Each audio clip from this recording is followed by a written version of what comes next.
Después pasa algo, ¿no? En tu vida Ajá. que te dice la divulgación científica, ¿no? ¿Qué Sí. fue eso? Capítulo 5. Entre la ciencia y las artes, la divulgación de la ciencia. Hola, ¿qué tal amigas y amigos? Nos encontramos en el edificio Huaymitas de la Universidad Autónoma del Estado de México en este quinto episodio de la tercera temporada de Simbiosis Femenina y estamos aquí con Sindel Celayar Bisu. Ella es licenciada en Lengua y Literaturas Hispánicas por la Facultad de Filosofía y Letras en la UNAM, participante del segundo simposio y tercer seminario internacional de educación ambiental y desarrollo sustentable, organizado por la Universidad Autónoma de Chapingo, con la presentación del cartel Los límites de la divulgación de la ciencia, el cambio climático. También cursó el diplomado en comunicación pública de la ciencia que imparte la Dirección General de Divulgación de la Ciencia de la UNAM. Imparte talleres de redacción para la divulgación científica y redacción académica y además actualmente es correctora de estilo en la revista Conversos del Instituto Politécnico Nacional. Bueno, Sindel, es un honor estar aquí contigo. Gracias por aceptar la entrevista. Gracias por la invitación, Lu. Un Bienvenida. gusto. Y bueno, ¿qué te parece si empezamos? Sí, adelante. Con la primera pregunta. Tu pregunta. Qué interesante leer tu semblanza, conocerte, ¿no? Sobre todo ver tu trabajo también, que es bastante. Y bueno, me gustaría preguntarte inicialmente, ¿por qué decidiste estudiar literatura hispánica y no biología? Ay, bueno, ahora sí que es una pregunta muy amplia. Todo comenzó. Yo creo que pues, es que desde muy pequeña siempre tuve interés por muchas cosas. O sea, siempre mostré interés por varias áreas de estudio, por varios gustos, intereses, actividades. Y bueno, en el momento en el que yo tengo que elegir carrera, no me dejarán mentir, es un momento muy difícil, ¿no? Cuando nos piden que elijamos una carrera, creo que en ese momento todos pensamos como de, a esto me voy a dedicar toda la vida y tengo que elegir ahorita, ¿no? Entonces para mí fue un momento como muy complicado porque pues, yo quería hacer todo, ¿no? O sea, me llamaban las ciencias, pero también me llamaban, no sé, matemáticas y las ciencias sociales y humanidades, y entonces yo estaba súper abrumada, ¿no? Desde muy pequeña siempre había manejado yo la idea como de, pues voy a estudiar diseño gráfico, ¿no? Me gustaban mucho las artes, dibujar y todo. Pero en el momento en el que tenía que elegir la carrera, pues sí fue como muy complejo. Me hicieron este típico examen de aptitudes y salía que tenía como esta facilidad para psicología y para trabajo social. Y pues sí, también era algo que me gustaba mucho, pero no acababa de convencerme, ¿no? Entonces, en ese momento, pues ahora sí que me vino como la revelación. Y dije, bueno, es que algo que siempre he hecho a lo largo de mi vida desde muy pequeña era escribir, ¿no? O sea, cuando estaba aprendiendo a escribir, pues obviamente, ¿no? O sea, como me daban hojas en blanco, recuerdo mucho eso, ¿no? Mis tíos, mi tío justamente me daba hojas en blanco, ya me ponía a dibujar o a escribir, ¿no? Ya un poco más grande, agarraba la máquina de escribir de mi mamá y ahí me ponía a escribir según yo historias, ¿no? Y cuentos y cosas por el estilo. Entonces, para mí fue muy claro en ese momento de, me gusta escribir, me gusta leer, pues me gustaría ser escritora, ¿no? De entre todo, me dije, me gustaría ser escritora, porque de esa forma yo puedo aprender todo lo que yo quiera al leer materiales del área o materia que yo quiera, y al momento de escribir, pues yo puedo compartir ese conocimiento que finalmente es un poquito encaminado a esta cuestión también trabajo social, ¿no? A lo más humano, ¿no? Entonces para mí esa fue como la decisión de, bueno, quiero leer y quiero escribir. ¿Y cómo puedo hacer eso? Pues ya, me puse a investigar pues materias y llegué a Lengua y Literaturas Hispánicas. Dije, esta es la forma, este es el medio, o sea, por aquí puedo empezar mis estudios universitarios y hacer lo que me gusta. Y después pasa algo, ¿no? En tu vida Ajá. que te dice la divulgación científica, ¿no? ¿Qué fue eso? Bueno, pues al momento de que yo empiezo a la universidad y todas estas cuestiones, pues mi gusto por todo, por aprender todo, pues seguía muy presente. Entonces, pues ya estando yo en la universidad, pues me encuentro en esta situación en la que tengo que encontrar, pues obviamente un trabajo para sustentar mis estudios universitarios y también para hacerme cargo de mí misma, ¿no? Entonces, pues ya yo empecé a buscar pues estos medios, ¿no? Buscar un empleo, todo. Y pues también ocurre como una situación personal algo fuerte en mi vida, que sin saber yo, pues era lo que me iba a ir como encaminando a la divulgación. Entonces estaba yo en esta búsqueda de trabajo y de repente me llega pues sí, una oferta, una invitación a trabajar en una exhibición itinerante de reptiles. Entonces, pues buscaban a alguien con facilidad de palabra, que tuviera interés y todo. A mí me llamó mucho la atención, ¿no? O sea, con este gusto que tengo yo por casi todo y aprender todo lo que pueda, me llamó mucho la atención y dije, pues sí, o sea, está perfecto, ¿no? Pedían facilidad de palabra, gusto por aprender, ¿no? Contacto con el público y todas estas cuestiones. Y entonces dije, bueno, perfecto, pues vamos a intentarlo, a ver qué ocurre, ¿no? O sea, cómo puede pasar, cómo no. Me hacen la entrevista, me empiezan a capacitar y de repente ahí empezó, ¿no? O sea, ahí empezó todo, me empezaron a dar capacitaciones sobre reptiles, en general, en específico de serpientes, y pues yo quedé enamorada, ¿no? De estos animales. Y empecé a dar estos recorridos como guía de esta exhibición, ¿no? Tantito tiempo después también me hice cargo de esos animales, ¿no? O sea, me vieron tanto el gusto por estos animales, el conocimiento y todo, que empecé a hacerme cargo de ellos también, ¿no? Entonces yo creo que ahí fue donde empezó justo mi trabajo como divulgadora. Es un tema muy bonito, ¿no? Porque sobre todo trabajar con reptiles, ¿no? Con este tipo de vertebrados también, ahorita vamos a platicar un poquito más sobre eso, pero sí, me gustaría también preguntarte si dentro de este camino de la divulgación científica, tú encontraste una figura femenina a quien admires. ¿Quién te inspira? Yo creo que dentro de la divulgación, uno de mis primeros referentes fue Julieta Fierro, ¿no? O sea, justamente creo que es una divulgadora que todos conocemos. Sí. Sobre todo por esta parte de que, bueno, sí, yo la conocí como por la academia, porque pues ella también forma parte de la UNAM, como yo, y la forma en que ella divulga, o sea, obviamente para mí era una forma muy afable, muy amable, ¿no? Muy cercana al público, y eso me llamaba mucho la atención, o sea, cómo ella te podía estar hablando de cosas tan complejas, ¿no? Como un agujero negro, y hacerlo tan cotidiano, tan casual, que eso me llamó muchísimo la atención, ¿no? O sea, dije, yo quiero hacer eso, o sea, quiero hacer eso, pero con los reptiles, con los animales en general, ¿no? Con lo que tenga que ver con biología. Entonces sí, yo creo que ya sería un referente. ¿Y qué te sigue motivando para continuar en este campo de la divulgación científica? Pues yo creo que hay dos cosas que me motivan mucho. Una es, como ya te comento, ¿no? Este gusto que tengo por saber y conocer sobre todo. Entonces, eso me motiva mucho, o sea, seguir aprendiendo, seguir conociendo, ¿no? De diferentes áreas de conocimiento. O sea, a mí me hace muy, muy feliz, ¿no? Me apasiona mucho. Y pues la otra razón sería transmitir ese conocimiento, o sea, no quedármelo, sino que podérselo transmitir al público. Eso me motiva muchísimo, ¿no? O sea, poderles dar experiencias significativas, ver sus caras de sorpresa o de interés cuando les cuentas o les divulgas sobre algo, eso me motiva mucho, ¿no? Sobre todo cuando me toca hacerlo con niños, ¿no? Ver sus caras de sorpresa, de que aprendieron algo nuevo, ¿no? Sobre todo ellos son muy transparentes, ¿no? Sí. O sea, no mienten con sus gestos y todo. Eso me hace muy feliz, o sea, sobre todo el contacto con la gente al momento de hacer mi trabajo, yo creo que es de las cosas que más me motiva. Compartir, ¿no? El conocimiento. El compartir, ajá. Y bueno, dentro de estas experiencias que has tenido, que nos platicaras también a qué desafíos te has enfrentado, o a qué desafíos también se enfrentan los que se dedican a, bueno, por ejemplo, los lingüistas, pero también los divulgadores científicos. Pues yo creo que pues los lingüistas, por ejemplo, en este campo de la divulgación, yo creo que necesitan justamente ahondar un poco más, ¿no? Pensar que justo la divulgación de la ciencia es algo interdisciplinario, y entonces claro que se necesitan lingüistas, necesitamos mediadores lingüísticos que puedan empezar a meterse más al campo de la divulgación para aportar, ¿no? O sea, justamente pues lo que se hace en divulgación es una mediación lingüística, entonces creo que ese sería un reto, ¿no? O sea, que se den cuenta que hay campo más allá de las letras, de las humanidades, en otras áreas de estudio. Y con los divulgadores, por ejemplo, yo también me dedico mucho a la divulgación escrita, entonces creo que todavía tenemos que pelear mucho con esta cuestión de la falta de interés en la lectura, ¿no? O sea, en general, y pues ahorita si lo pensamos es que pues la divulgación escrita es esta combinación entre ciencia y literatura.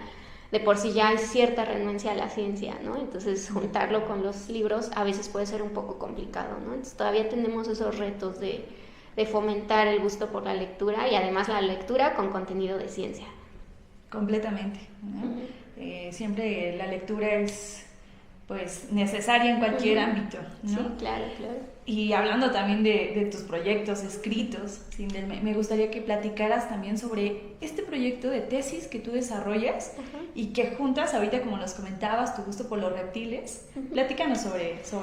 Ay, bueno, pues yo adoro mi tesis, ¿no? O sea, me encanta a mí hablar sobre mi tesis, tanto pues de la parte académica como de la parte, digamos, emocional, o sea, porque yo siempre se los comento en mis clases, en conferencias, cursos, talleres.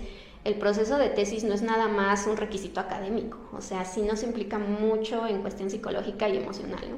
Entonces, yo estoy como muy en contra de esta cuestión de que se vea la tesis como un monstruo, ¿no? Que te va a arruinar la vida y te va a chupar la existencia casi, ¿no? O sea, no debe ser así, ¿no? En realidad, un proyecto de tesis tendría que ser disfrutable, ¿no? Porque estás hablando de algo que te gusta, una investigación que tú elegiste, que te gusta, que quieres desarrollar. Entonces, afortunadamente yo tuve una asesora de tesis muy buena que me fomentó como ese autocuidado al hacer la tesis y también me apoyó, digamos, como en esta aventura de proponer una tesis que no estaba como tan encaminada a letras, ¿no? Como ya bien comentaste, pues yo soy licenciada en Lengua y Literaturas Hispánicas, estudié en Filosofía y Letras en la UNAM. Y entonces, pues cualquiera esperaría que hiciera una tesis que fuera totalmente encaminada a lingüística, ¿no? A literatura de alguna época. Y entonces yo hice las dos cosas, ¿no? O sea, hice una tesis que habla de las dos cosas, pero además también habla de la pasión que yo tengo por los reptiles, por los animales, del trabajo que yo hice en esta exhibición de animales. Mi tesis es un manual de manejo de serpientes en cautiverio para público no especializado. Parte de todo lo que yo aprendí en esta exhibición de animales, ¿no? O sea, como les comento, también fui cuidadora de estos animales, entonces pues reuní toda esa información, pero además me di cuenta de que no había materiales que hablaran sobre este cuidado de estos reptiles en cautiverio, digámoslo como animales de compañía, pero que sí había un público muy grande que estaba interesado en hacer estas cosas, ¿no? Y que precisamente porque no había una adecuación de este conocimiento, pues se prestaba malas prácticas, ¿no? Y no porque la gente quisiera tener estas malas prácticas, simplemente no sabía hacerlo. Entonces, pues yo me propuse escribir un manual que partiera de todo ese conocimiento que adquirí en las exhibiciones y que además partiera también de los intereses y necesidades del público, ¿no? Porque cuando yo estaba en estas exhibiciones, pues yo le preguntaba al público, ¿y por qué te gustan estos animales? ¿O qué piensas, no? Y entonces yo también ahí fui recabando información para saber cuáles eran los intereses que tenían y empecé a desarrollar un manual en donde pues yo hablo de la biología de estos animales, alimentación, todo lo que necesitas para tenerlos en casa, ¿no? Incluso también hablo de los aspectos psicológicos que debe tener uno como cuidador de estos animales, ¿no? Sí. Porque por lo regular pues te podrían llegar a decir, bueno, necesitas esto para tenerlo en casa, come de esta manera y listo, ahí está, puedes tenerlo. Pero no es cierto, ¿no? O sea, lo cierto es que también con estos animales necesitamos tener ciertas aptitudes psicológicas para poder manejar animales que, como cualquier otro, pueden implicar algún riesgo. Este manual, pues obviamente yo necesito adecuarlo a que sea una tesis de letras, ¿no? Porque pues hasta ahorita me podrías decir, pero es que eso es de biología, y sí me lo dijeron, ¿no? O sea, sí me dijeron, eso es de biología, o sea, ¿cómo vas a titularte con eso? Entonces, lo que hice fue decir, bueno, sí, pero a pesar de que este manual es un material de divulgación encaminado a las ciencias, es un texto, y cualquier cosa que sea un texto puede ser analizado por un estudiante de Lengua y Literaturas Hispánicas. Todo lo que sea texto, lenguaje, puede ser analizado por alguien de esta carrera. Entonces dije, ¿saben qué? Ok, ciencias, pero voy a analizar la parte literaria de este texto y también la parte lingüística, ¿no? Entonces en la parte literaria pues yo analizo todavía todo esto que tiene que ver con mitos, creencias, ¿no? Cómo es representada la serpiente también en la literatura, ¿no? En la simbología que tiene, cómo fue evolucionando, ¿no? Al inicio, por ejemplo, la serpiente era un símbolo dual que tanto podía ser bueno como podía ser malo, ¿no? Representaba la vida y representaba la muerte, ¿no? O representaba, por ejemplo, el uroboros, la serpiente que se muerde la cola, bueno, pues representaba lo cíclico. Y de repente viene este cambio cultural en el que consideramos a la serpiente como algo malo, ¿no? O sea, con cristianismo, el catolicismo y todo, pues nos viene esta representación de lo negativo. Y entonces también hablo de esto, ¿no? O sea, de cómo este símbolo ha ido cambiando, cómo la serpiente representa varias cosas en diferentes culturas. Bueno, entonces ahí está la parte literaria, ¿no?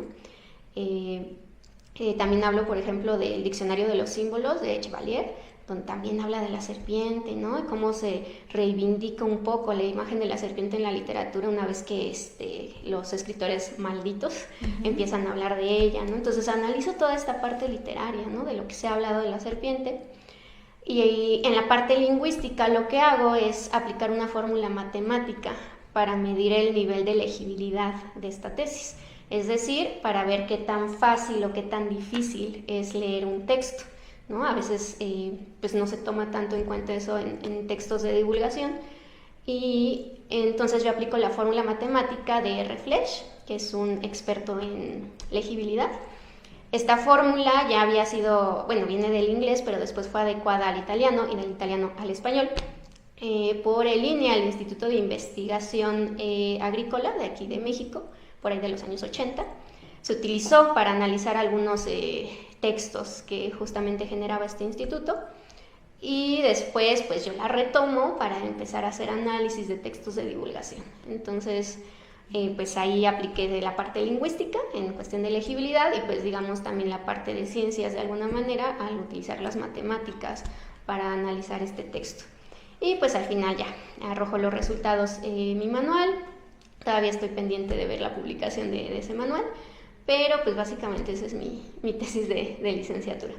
Qué sorprendente cómo integraste diferentes áreas de conocimiento, ¿no? Sobre todo ahorita en la parte de ciencias, además de implementarlo, lo matemático, todo el conocimiento alrededor pues de las serpientes, ¿no? O sea, todo este conocimiento que tú has adquirido también como divulgadora y con esta experiencia que tú tuviste, qué increíble, la verdad. Pero también está en el repositorio, ¿verdad? De la UNAM. Sí, está justamente en el repositorio de tesis de la UNAM, ahí en Tesi UNAM. La pueden buscar con mi nombre o como Manual de Manejo de Serpientes en Cautiverio para Público No Especializado, y ahí la pueden consultar. Muy útil, ¿no? Para quienes tenemos este acercamiento con este tipo de organismos. Bueno, pues ahí pueden checar la publicación de CINDEL, y este trabajo te ha abierto también la puerta de otras oportunidades, ¿no, Sind? Que nos platicaras también qué experiencias has tenido como divulgadora. Bueno, en esta exhibición de reptiles también llegamos a tener tarántulas. Entonces, creo que de las experiencias que más recuerdo haciendo esta divulgación fue un evento donde también participó Roberto Rojo. Tal vez ustedes recuerden a Roberto Rojo del programa En Busca de Bichos, del Canal 11, pues ya hace mucho tiempo yo amaba ese programa. O sea, yo desde chiquita veía muchos programas de ciencia, de todo, ¿no? Del espacio, de naturaleza, de todo lo que se me cruzara, pues veía. Pero el de Roberto Rojo lo recuerdo muy bien, ¿no? O sea, me encantaba a mí ver cómo encontraba los animales y cómo hablaba de ellos, aparte de lo que transmitía. Entonces, en ese evento participó él, ¿no? Entonces yo estaba fascinada, era como ver a mi héroe de la infancia, ¿no? Decir, es que aquí está, ¿no? Afortunadamente en ese evento también se estaban dando algunos talleres de manejo de estos organismos, de tarántulas. Yo estaba participando más como, digamos, como coordinadora ahí en el evento, pero pues yo no me aguanté las ganas y fue así de, yo voy al taller de Roberto a que me enseñe a manejar estos animales. Y entonces pues podría decir que Roberto Rojo me ayudó, ¿no? Me enseñó al manejo de tarántulas, y esa fue la primera vez que tuve una tarántula en mi mano, ¿no? Fue porque Roberto Rojo me la puso ahí, pues para mí fue como lo más increíble. En ese mismo evento participó un aracnólogo internacional, Rick West, que es pues, también súper reconocido por el estudio que ha hecho de estos organismos, de tarántulas también. Y entonces pues, también pude convivir con él, ¿no? O sea, pude platicar con él. En ese evento también me tocó, por ejemplo, a mí irlo a recoger del aeropuerto y toda la cosa, y como fungir como traductora de él y platicar y todo. Entonces también fue una experiencia muy, muy memorable en ese aspecto. Poder trabajar con esas personas, ¿no? Que ya tienen tanta trayectoria y tanto conocimiento, y que aparte me reconocieran eso, ¿no? O sea, porque recuerdo muy bien que Rick y Roberto me lo dijeron, ¿no? O sea, que tenía como esta facilidad y el gusto por hacer este tipo de cosas, ¿no? Como lo es la divulgación. Y en general yo creo que de las experiencias que más me gustan es simplemente estar con el público. O sea, a mí me encanta escribir y todo esto, pero estar con el público, o sea, poder explicarles, ¿no? Exponerles, poder trabajar con ellos, ver sus rostros, ¿no? Estar como en esta presencia de un público, eso es lo que más me llena a mí. O sea, yo creo que esas experiencias son las que más me llevo, ¿no? además de sus comentarios, ¿no? Cuando me dicen, ay, qué bueno, porque yo pensaba que esto, o yo pensaba que tal cosa y ya sé que no, ¿no? Y eso a mí, o sea, cada presentación, cada evento al que asisto es una experiencia memorable por el público. Y es muy interesante porque escucharte hablar de esto es como hacer una analogía de lo que una bióloga hace en el campo, ¿no? Entonces tú, yo creo que es el momento en el que estás ahí, ¿no? Completamente viviendo la unión de estas dos grandes pasiones que tienes, ¿no? Sí, claro. Y bueno, ya platicábamos en tu semblanza que eres ahorita editora. Correctora de estilo, perdón, en una revista. Y bueno, que nos platicaras también, Cindy, ¿cuáles son tus nuevos proyectos? Pues ahorita pues estoy como de lleno en este trabajo de la revista como correctora de estilo, pero pues sigo retomando como algunos de mis trabajos o mis proyectos más individuales, ¿no? Personales. También hago monólogos científicos, entonces ahorita estoy como preparando algunos otros monólogos para hacer presentaciones, ¿no? Básicamente en este trabajo como de divulgación escénica, ¿no? Divulgación como artística, más en este aspecto en donde pues sí se fusiona totalmente ciencia, artes teatrales, ¿no? Y otras disciplinas, entonces pues estoy trabajando un poquito en eso.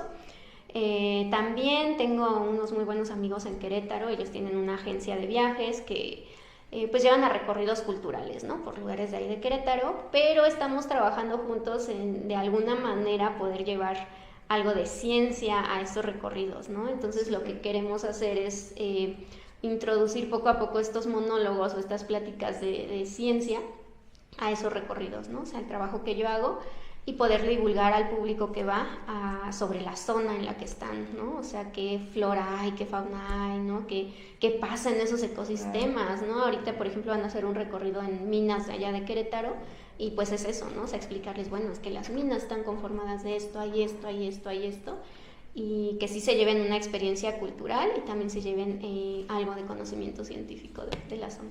Completamente, ¿no? Qué enriquecedor. Hasta ya me dieron ganas también de sí, no, estás totalmente invitada. Otra pregunta también que me gustaría hacerte, para las personas que te escuchan, Cindy, y que también estén en este punto, ¿no? Como en el que tú estuviste, de, bueno, no sé si irme a la divulgación o no, bueno, ¿qué les recomendarías? A los nuevos divulgadores o que están interesados, ¿no? En la divulgación, yo les recomendaría sobre todo que antes de lanzarse a hacerlo, ahora sí que sin una base firme, pues justamente investiguen lo que es la divulgación, sus herramientas, sus metodologías, los objetivos, que tengan también muy claro por qué lo quieren hacer, ¿no? Porque en este caso la divulgación de la ciencia sí, pues es básicamente al público, ¿no? O sea, nosotros casi como los actores, los artistas, yo siempre digo, los divulgadores nos debemos a nuestro público, ¿no? Nosotros tenemos que aprender a comunicarnos con ellos, entonces lo que les recomendaría es que sí hagan las cosas con pasión, pero también con una base firme de conocimiento que sustente esa pasión y entonces puedan lograr hacer proyectos todavía más grandes con objetivos claros que pues lleguen a la mayor cantidad de gente. Y también, ¿qué les dirías a las personas que se enfrentan a trabajar con este tipo de organismos como lo son pues las serpientes u otro tipo de vertebrados también que no son tan amigables? Porque pues ese es un gran reto también, ¿no? Sí, o sea, lo primero que les diría, o sea, la Sindel persona que adora a los animales, les diría que son la cosa más adorable del mundo, o sea, que son las cosas más bellísimas del mundo, ¿no? Pero que pues obviamente también necesitas el conocimiento adecuado para tratarlos, ¿no? Como cualquier animal en realidad. Y sí, o sea, es todo un reto hablar sobre estos animales, ¿no? Supongo que en muchas ocasiones es un poco más fácil divulgar sobre estos animales que son bonitos, ¿no? O sea, que nosotros consideramos bonitos, ¿no? Esponjositos, suavecitos, ¿no? Y entonces ves a un conejito esponjosito, suavecito y al lado te ponen una serpiente y inmediatamente hacemos esta distinción, ¿no? Sí es todo un reto. Yo creo que lo que les diría es que al momento de que nosotros divulguemos sobre estos animales que no son tan agradables para nosotros, lo primero que tenemos que buscar es fomentar el respeto hacia estos organismos, ¿no? El respeto, el cuidado hacia ellos, no tanto el amor hacia ellos, porque pues eso ya es individual de cada persona, pero con que los respeten y los cuiden es suficiente, ¿no? Que no los maten sobre todo, ¿no? O sea, por ahí hay un dicho muy común, ¿no? De que ves a una serpiente y machetazo, ¿no? O sea, no preguntas si es venenosa, si esto, o sea, simplemente es deshacerse del organismo y no está bien, ¿no? Creo que el reto también es que podamos ver a estos organismos y los valoremos en sí mismos, no dándoles como nosotros las características de ay, bonito, feo, simplemente que reconozcamos que cumplen un papel en los ecosistemas, nos gusten o no, nos parezcan lo que nos parezcan, positivo o negativo, simplemente cumplen un papel en los ecosistemas, en todo este mundo que es de todos, y hay que verlos por sí mismos, ¿no? Por las características que tienen en sí mismos, sin darles nosotros un valor como antropocentrista. Claro. Sindel, ha sido un gusto tenerte aquí en Simbiosis Femenina, y antes de terminar nuestro programa, que de verdad está siendo muy enriquecedor, quiero mencionar que la maestra Sindel ha sido voluntaria en distintas asociaciones civiles y UMAS, ha participado en eventos, cursos, pláticas y talleres sobre el respeto y cuidado de la fauna a público de todas las edades, desde niños hasta profesionistas. Su gusto por la naturaleza la ha llevado a interesarse sobre todo, como comentábamos, en temas de divulgación científica, educación ambiental, el bienestar animal y la ilustración científica. Bueno, Sindel, ha sido un honor estar aquí contigo, esperamos no sea la última vez, y pues bueno, esto fue Simbiosis Femenina.